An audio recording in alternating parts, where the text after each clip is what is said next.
A gamified approach to teaching at Plymouth University.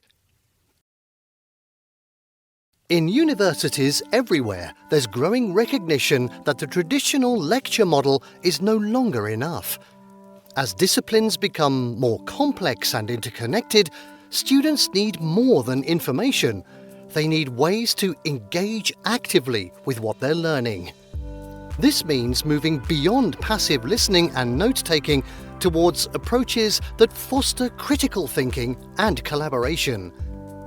At the University of Plymouth, a new teaching innovation is showing how gamified learning can encourage deeper understanding and student engagement. Created by Dr. Michael Dillon and his colleagues, Micro-Immune Battles is a digital and physical educational game that offers an engaging way for students to explore complex biomedical concepts.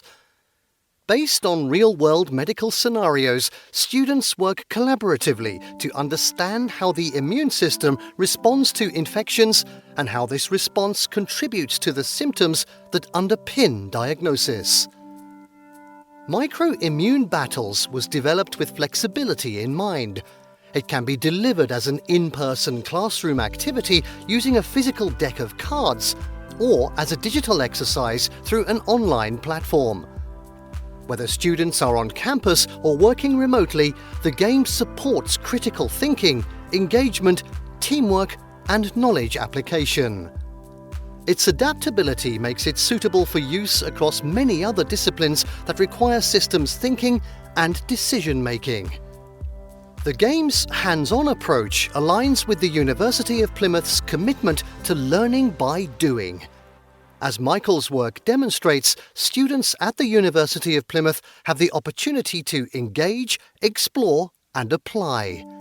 This approach can successfully be applied across a range of settings, including both in-person and online environments, and is designed to engage learners in tasks that reflect the real-world demands of professional practice.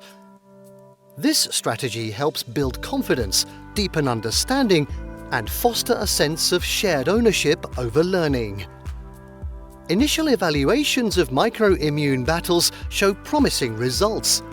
Students not only improved their exam scores on relevant biomedical topics, but many also reported that the visual structure and interactivity helped them make sense of their course material in new ways. They appreciated the chance to apply knowledge to real-world scenarios and to receive immediate, targeted feedback, which the structure of the game made easy for facilitators to provide. This kind of active, formative assessment is known to support long-term retention and engagement. Of course, all innovations come with lessons. For instance, some students found larger team sizes and screen sharing in the digital version a bit cumbersome. Michael and his colleagues have refined the initial model based on student feedback, another hallmark of effective student-centered education. The team's work shows how active, gamified teaching can support deeper learning across disciplines. It exemplifies the kind of learning environment that the University of Plymouth aims to foster, one where students are doing, not just listening, thinking, not just memorizing, and learning in ways that prepare them for the real world.